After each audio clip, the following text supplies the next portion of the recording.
Monsieur les ministres, aux dernières nouvelles, Monsieur le Président de la République et son Premier ministre viennent de vous renouveler leur confiance en vous maintenant à la tête du département du travail et en le renforçant.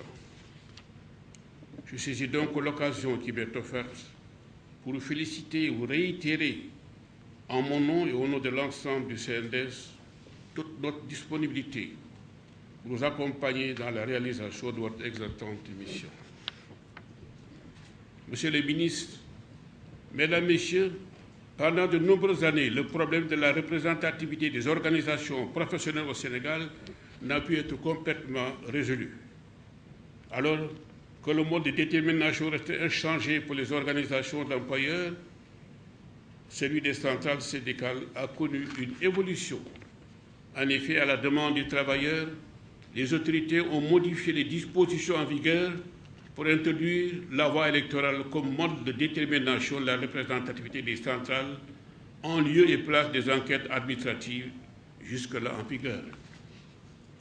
C'est ainsi qu'après plusieurs tentatives infructueuses et onéreuses, des élections largement inspirées du système politique en vigueur au Sénégal ont été organisées le 20 avril 2011 pour déterminer la représentativité des centrales syndicales de travailleurs. À l'issue du scrutin, dont les résultats définitifs ont été publiés 2 ans après, le ministère de la fonction publique, du travail et des relations avec les institutions a tenu un atelier de 2 jours du 28 au 29 août 2013 consacré entièrement à l'évaluation du processus électoral.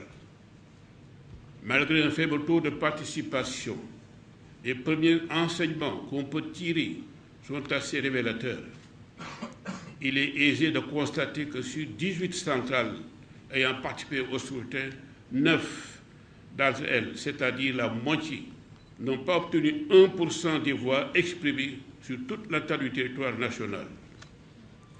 On peut noter aussi que les 4 premières centrales syndicales totalisent à elles seules 90% des 10 suffrages. Monsieur le ministre, Mesdames, Messieurs, la promotion d'un dialogue social productif suppose l'existence de partenaires sociaux forts et crédibles, suffisamment outillés pour mener dans la bonne foi des négociations permettant l'atteinte des résultats et des objectifs poursuivis pour la bonne gouvernance du marché du travail. C'est pour toutes ces raisons que le CNDS organise aujourd'hui une session extraordinaire.